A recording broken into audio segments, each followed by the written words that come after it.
रविवार के दिन क्रिया योग का अभ्यास कुछ इस तरह से होता है, जैसे कोई पहले दिन आया हो तो कैसे करेगा, कोई बहुत दिनों तक आ रहा है तब कैसे करेगा, कई वर्षों से कोई आता है उस समय कैसे करेगा, सबका मिला करके होता है। तो इसमें थोड़े थोड़े सिद्धांत को आप सुनते हैं और साथ साथ अभ्यास करते हैं। जैसे प्राइमरी कक्षा में हम पहाड़ा और गिनती कोई कहता है, बच्चे दोहराते हैं। इस तरह से रविवार के क्लास को हम चाहते हैं कि ऐसा हो। तो कभी कभी जो बिगिनिंग का क्लास है ये भी बहुत ही इम्पोर्टेंट लगता है। हमेशा से योग हम कर रहे हैं, योग के बारे में अनेक प्रकार की परिचर्चाएं होती रही हैं, लेकिन क्रिया के बारे में नहीं होता था कुछ। जब लाहिड़ी महर्षि आए उस समय से क्रिया योग के बारे में चर्चा होने लगी, जबकि क्रिया योग ये शब्द महर्षि पतंजलि के टेक्स्ट में है।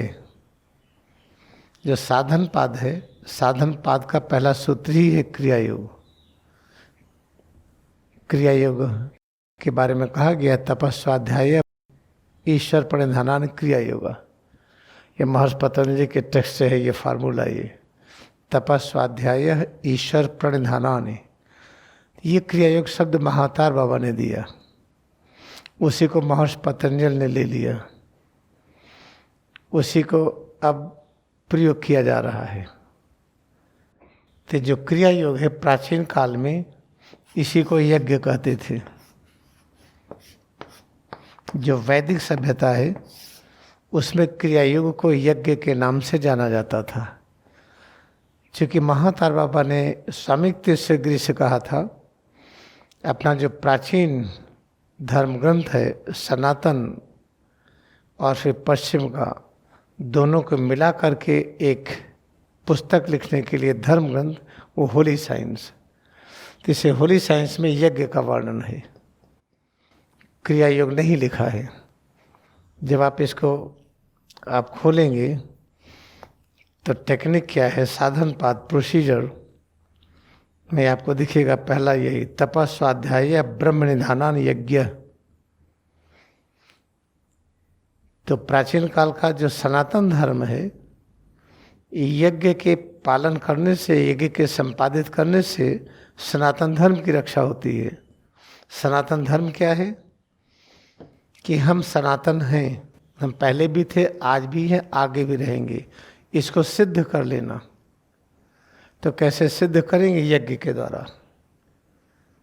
जब कालांतर में यज्ञ को नर बल, पशु बल और अनेक तरह से लोग इसको गलत तरीके से प्रयोग करने लगे, तो महातार बाबा ने यज्ञ को हटा करके क्रिया योग कहा। ब्रह्म निधानान, ब्रह्म में ब्रह्म भूत पिशाच लोग ये कहने लगे, तो ब्रह्म को हटा करके ईश्वर लिख दिया। तो तपस्वाध्याय ब्रह्म निधानान यज्ञ, इसी को रूपांतरित करके महातार बाबा ने क्या लिखा, तपस्वाध्याय ईश्वर प्रणिधानान क्रिया योगा। तो उसी क्रिया योग को महर्षि पतंजलि ने अपने सूत्र में लिया है। तो महर्षि पतंजलि ने लिया है कि बाबा जी ने दिया है? महर्षि पतंजलि से बहुत पहले के बाबा जी हैं। महर्षि पतंजलि बाद में हुए हैं। प्रहलाद को दीक्षा महातार बाबा ने दिया है। तो इस तरह से समझिए, किसी यज्ञ को ही क्रिया योग कहते हैं। और यज्ञ अगर समझ में आ गया तो वही क्रिया योग है। तो यज्ञ है क्या? जो हवन कुंड जला करके स्वाहा करते हुए यज्ञ नहीं है वो।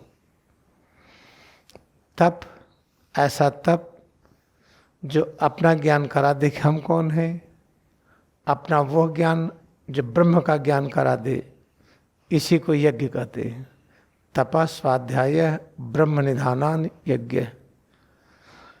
जब यज्ञ को रिप्लेस करके क्रिया योग कहा गया, ब्रह्म को ईश्वर कहा गया, तो वही बदल गया, तपस्वाध्याय ईश्वर प्रणिधानान क्रिया योगा। तो याद रखिए, अपने सनातन धर्म में, जिसे आध्यात्मिक विज्ञान कहते हैं, उसको प्रयोग में कैसे लाएं, वही यज्ञ का संपादन होता था और वही क्रिया योग है। कि जब हम क्रिया योग का अभ्यास करते हैं या यज्ञ का अभ्यास करते हैं तो हम किस तरफ जाते हैं? योग अवस्था की तरफ। योग अवस्था क्या है? दूरी की शून्यता। दूरी किसको कहते हैं? कोई काम बड़ा कठिन है, ये किताब बहुत मोटी है, वहाँ जाना बहुत दूर है, और दूरी और समय एक दूसरे के सिनोनिम है। क्योंकि जब दूरी ज़्यादा लगेगा तो समय भी ज़्यादा लगेगा। यहाँ से वहाँ जाने में समय ज़्यादा लग रहा है, कोई चीज़ काम करने में समय ज़्यादा लगता है, तो दूरी ज़्यादा तो समय ज़्यादा, और दूरी और समय की शून्यता को योग की अवस्था कहते हैं। कोई काम कठिन लगे ही ना, कोई काम करते करते 100 वर्ष बीत गया, लगा कि तो ये अभी शुरू ही किए थे हम, ये तो जस्ट अभी मैंने शुरू किया है। इसका अर्थ हुआ कि समय दूरी नहीं है।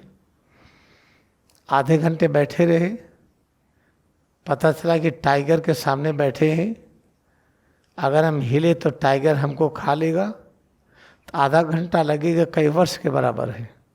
तो हाँ, समय दूरी बढ़ गई। डर में, आलस्य में समय दूरी बढ़ता है। इंद्रियों में जो अनुभूति होती है, मन का इंद्रियों के साथ जुड़ने पर विषयों में राग द्वेष जब बढ़ता है तो समय और दूरी बढ़ती है। तो जब हम क्रिया योग का अभ्यास करते हैं, यज्ञ का अभ्यास करते हैं, तो हमारी यात्रा, हमारा मन बुद्धि सब की यात्रा योग की ओर होती है। तो ये है क्रिया योग और योग, यही है यज्ञ और योग की अवस्था। अच्छी तरह से याद रखिए कि क्रिया योग में क्रिया एक शब्द है, वर्ब है, क्रिया धातु से बना है, मतलब कि करने से होता है। भौतिक जो दृश्य क्रियाएं हैं, चलना फिरना बोलना, ये सब अनेक अदृश्य क्रियाएं होती हैं। सूक्ष्म जगत में, कारण जगत में, सिर से पैर की उंगली तक इसकी जो दृश्य क्रियाएं हैं, ये सूक्ष्म और कारण जगत से जुड़ी हैं। जब सब क्रियाओं के साथ हम एक होते हैं तो जो भी हम हैं, जो भी हम होंगे, तो हमारे इन क्रियाओं के बीच दूरी घटती है। जैसे जैसे दूरी घटती है वैसे वैसे काम को करने में कम समय लगता है। कम समय दो तरह से होता है। आपको 1 साल लग गया, आपको पता ही नहीं चला कि 1 साल बीत गया, मतलब समय पता ही नहीं चला। आप 20 वर्ष काम में लगे रहे, अरे 20 वर्ष बीत गया, पता ही नहीं चला। तो समय वो घड़ी वाला नहीं जो परसीव करते हैं। जितने अपने अंदर क्रियाएं होती हैं, ब्रह्मध्य दर्शन के माध्यम से, ब्रह्म गुफा दर्शन के माध्यम से, श्वास दर्शन, जीवा को पीछे की तरफ मोड़कर जब क्रियाओं में हम एकाग्र होते जाते हैं, तो जो भी हमारा अस्तित्व है, जिसको हम मन कहें, आत्मा कहें, जीवात्मा कहें, कुछ भी कहिए, उससे इन क्रियाओं के बीच में दूरी घटने लगती है। बनत बनत बन जाई, घटते घटते एक दिन ऐसा होगा कि दूरी शून्य हो जाती है। तो जो परिवर्तन होता रहता है वो लगेगा ही नहीं।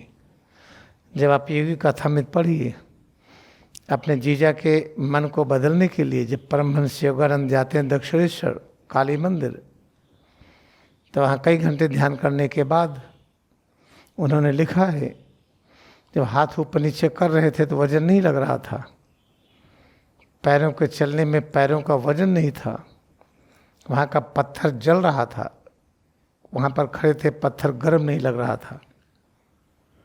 जैसे अवस्था गई तैसे पैरों का जलने लगा। तो याद रखिए कि जितनी क्रियाएं होती हैं, हम इसमें एकाग्र तभी हो पाएंगे जब उनके प्रति हमारी सच्ची भावना हो, सद्विचार हो, सच्ची धारणा हो कि ये अमर तत्व की अनुभूति है। इस तरह से अभ्यास करते जाइए, तो जब क्रिया का अभ्यास करेंगे तो हमारी यात्रा योग की तरफ होती है। बस चलिए हम लोग प्रैक्टिस करते हैं।